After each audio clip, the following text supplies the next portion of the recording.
வணக்கம். இன்றைக்கி நம்ம வீடியோவில் கல்யாண வீடுகளில் செய்கிற மாங்காய் ஊறுகாய் செய்ய போகிறோம். இதை நம்ம வெறும் 2 நிமிஷத்தில் செஞ்சிடலாம். ரொம்பவே ஈஸியாக இருக்கும். அதே சமயம் ரொம்பவே டேஸ்டியான ரெசிபி. இதை எப்படி பண்ணலாங்கிறத வீடியோக்குள்ளே போய் பார்க்கலாம். இப்போ நம்ம இந்த ஊறுகாய் பண்ணுறதுக்கு மாங்காய் நீங்கள் பொடியாக கட் பண்ணி எடுத்துக்கோங்க. இப்போ இந்த மாங்காய்க்கு தேவையான உப்பை நம்ம சேர்த்துக்கலாம்.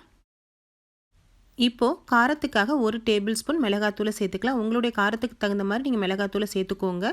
கூடவே 1/2 டீஸ்பூன் மஞ்சள் தூள், மிளகாத்தூள், உப்பு இது எல்லாத்தையுமே நல்லா மாங்காய் கூட நல்லா கலந்து விட்டுறலாம் நம்ம. இப்போ நாம் 1/2 டீஸ்பூன் வெந்தயம், 1 வரமிளகாய் எடுத்துக்கலாம். நீங்கள் அதிகமாக வெந்தயத்தை சேர்க்க தேவையில்லை. இது ஒரு வாசத்துக்காக தான் இதை நம்ம 1 2மா நுணுக்கிக்கலாம். மிக்ஸி ஜார்லையோ இல்லை உரல்லையோ போட்டு பொடி பண்ணி எடுத்துக்கோங்க. இப்போ நாம் தாளிக்கிறதுக்காக அடுப்பில் பாத்திரத்தை வச்சுட்டு இதுக்கு நம்ம நல்லெண்ணெயை ஊற்றி தாளிச்சாதான் நல்லாயிருக்கும். ஒரு 3 டேபிள் ஸ்பூன் அளவுக்கு நான் எண்ணெயை சேர்த்துக்கிறேன். எண்ணெய் நல்லா காஞ்ச பிறகு 1 டீஸ்பூன் நம்ம கடுகை சேர்த்து கடுகு நல்லா பொரிஞ்சு வரட்டும். பொரிஞ்ச பிறகு நம்ம நுணுக்கி வச்சுருக்க வெந்தயம், மிளகாவை நம்ம இதில் சேர்த்துக்கலாம். கூடவே கொஞ்சம் கருவேப்பிலையும் சேர்த்துக்குவோம்.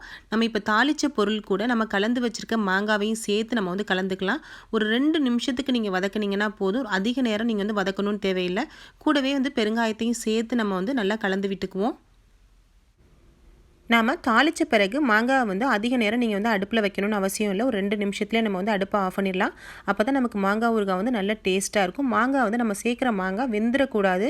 கொஞ்சம் பாதி பச்சையாக இருந்தால் தான் ரொம்பவே டேஸ்ட்டாக இருக்கும். நல்ல ஒரு வாசத்தோடய நமக்கு கல்யாண வீடுகளில் சாப்பிட்ற அதே டேஸ்ட்டு நமக்கு கிடைக்கும். வெறும் 2 நிமிஷத்தில் நம்ம ரொம்ப சூப்பரான மாங்காய் ஊறுகாய் ரெடி பண்ணிடலாம். ஃப்ரெண்ட்ஸ், உங்களுக்கு இந்த வீடியோ பிடிச்சிருந்துச்சுன்னா லைக் பண்ணுங்கள்.